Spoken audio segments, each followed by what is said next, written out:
And now, a major new development is unfolding. It centers once again around Rachel Ziegler, this time in response to what South Park Studios and Paramount are reportedly planning next. The project, a highly anticipated new installment titled The DEI Special. Sources close to the situation say Rachel is keeping a close eye on the production.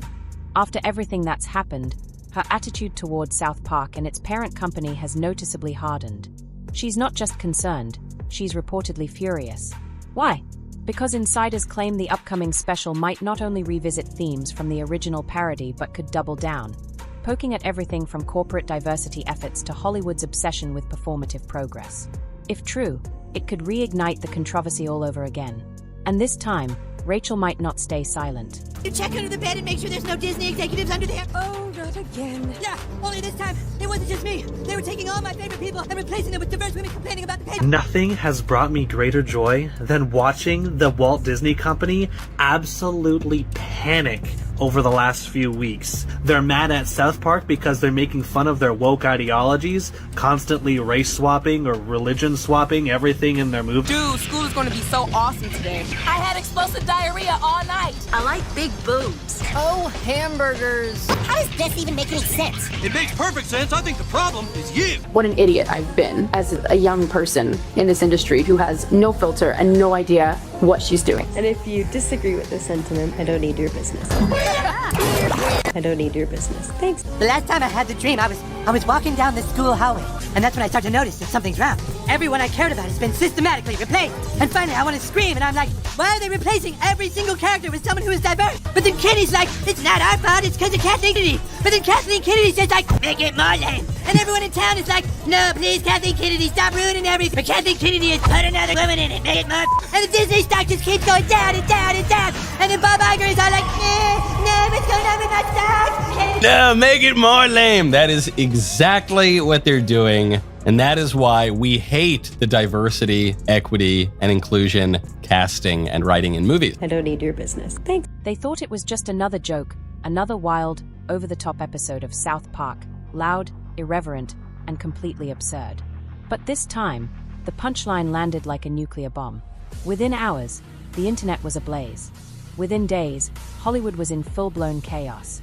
What Trey Parker and Matt Stone recently did to both Rachel Ziegler and Disney over the Snow White remake shocked everyone. As it turns out, they are already prepping a full-blown DEI, diversity, equity, and inclusion, special. What began as animated mockery has now exploded into a $100 million legal war, one that has studios and streaming giants watching in anxious silence. At the center of the storm is Rachel Ziegler, once hailed as Disney's next fairy tale princess. But now, she's not singing in a ball gown, she's filing a lawsuit.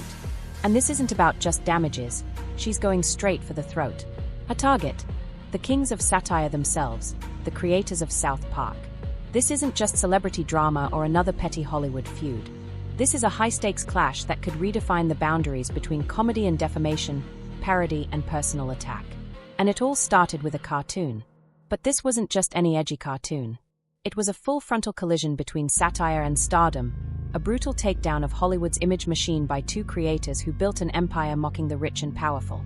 At the heart of it all, Rachel Ziegler, now the embattled face of Disney's controversial Snow White remake. White is the first American feature-length animated movie, 1937. It's one of the most beloved movies of all time. And then there's Trey Parker and Matt Stone, men who have never met a controversy they couldn't turn into a punchline. It all began with a single episode. South Park aired its parody of the Snow White debacle, and they held nothing back. Their animated version of Rachel Ziegler waltzed through a pastel fairy tale kingdom, tossing out buzzwords about empowerment, race, and feminism, all while draining a fictional studio's budget on empowerment snacks and rewriting the classic tale with an over-the-top, smug musical number. So now the question is, will she rise? If everything worked perfectly, it would have been almost impossible for this movie to succeed, because you're comparing it to one of the most beloved films of all time and a truly groundbreaking movie. It was outrageous. It was ridiculous. And to millions, it was absolutely hilarious. But for Rachel Ziegler, it was devastating. At first, most people assumed she'd laugh it off. After all, South Park has mocked just about everyone. Our rights are on the line, folks. The Our right to buy reproductive Cosby rights. sweaters? Come on. From Tom Cruise and Kanye West to literal royalty, no one has been off limits. But then, the headlines dropped like a bomb. Rachel Ziegler preparing $100 million defamation lawsuit against South Park. And this wasn't some PR stunt. Her legal team moved fast, filing a lawsuit that claimed the episode didn't just mock her, it damaged her career. According to the suit, the episode crossed a dangerous line, portraying Rachel not as a fictional character but as a power-hungry diva who single-handedly sabotaged a beloved Disney franchise. The cartoon was made 85 years ago, and therefore it's extremely dated when it comes to the ideas of women being in roles of power and what a woman is fit for in the world. And so when we came to reimagining the actual role of Snow White, it became about the fairest of them all, meaning who is the most just and who can become a fantastic leader. And the reality is, Snow White has to learn a lot of lessons about coming into her own power before she can come into power over a kingdom. Oh my God. No, the people who you need to entertain, the people who you need to serve, the people who pay your salary. Her lawyers argued this wasn't satire anymore. This was defamation. Inside South Park Studios, Trey Parker and Matt Stone were wrapping up a writing session when the news broke. Their phones lit up instantly. At first, they laughed. Of course they did. But then, things got quiet. Sure, they'd been sued before. But never for this kind of money, and never by someone riding this much controversy and attention. They realized the game had changed. Back in 1997, South Park aired at midnight to a cult following. Today, every clip goes viral in seconds. The world is watching, and the consequences are bigger than ever. I think it's perfectly normal that Cartman is suddenly a black woman. You probably don't like that Indiana Jones got replaced by a female either, huh? Probably have a problem with Black Spider-Man. Satire isn't just entertainment anymore. It's fuel for outrage, for perception, for public judgment. And this lawsuit, it could set a legal precedent that rewrites the rules for everyone in Hollywood. The public response was immediate and deeply divided. Some praised Rachel Ziegler as courageous, applauding her for standing up to what they saw as decades of relentless animated bullying. Others rolled their eyes, accusing her of being too thin-skinned for the spotlight. Soon, #TeamRachel and #TeamSouthPark were trending. Social media lit up. Late-night hosts picked sides. YouTubers and Taika creators flooded timelines with reaction videos, memes, and side-by-side breakdowns of the controversial episode.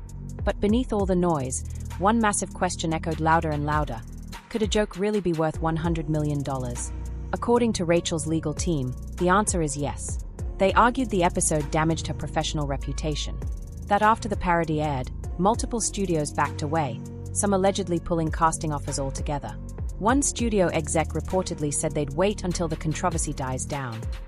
On the other side, South Park's defense was blunt. It's a joke. A parody. No reasonable viewer, they said, would believe the Pastel Kingdom or the studio's snack budget was anything but absurd satire. And historically, courts have sided with them. Even offensive satire is protected speech under the First Amendment. But looming over it all was a silent, powerful presence, Disney.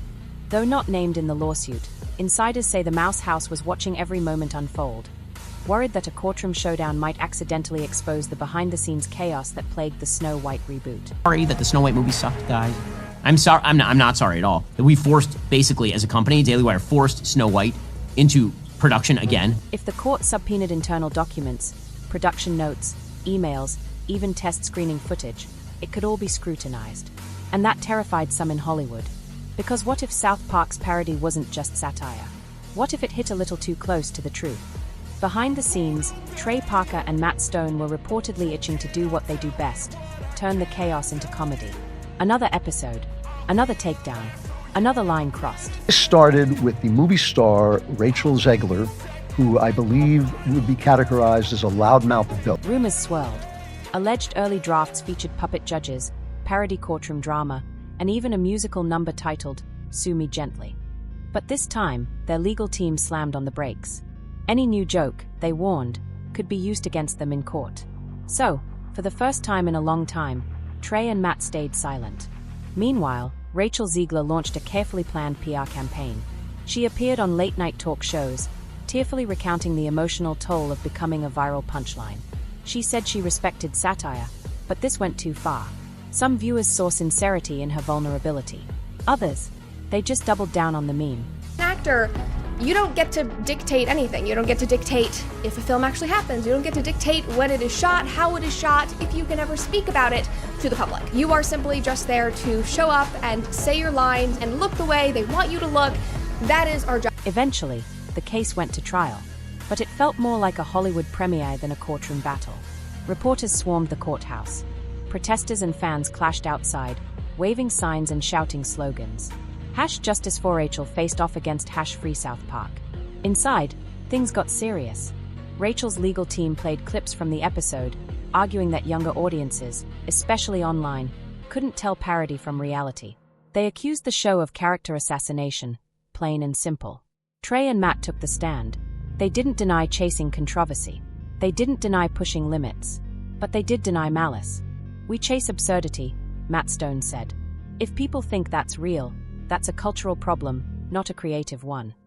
Then came Rachel. Her testimony was raw. She spoke of panic attacks, lost opportunities, and feeling like her real-life identity had been hijacked by a cartoon version of herself. "I'm not trying to silence satire," she said. "I'm trying to defend my dignity." The jury listened, and then they deliberated for 3 long days.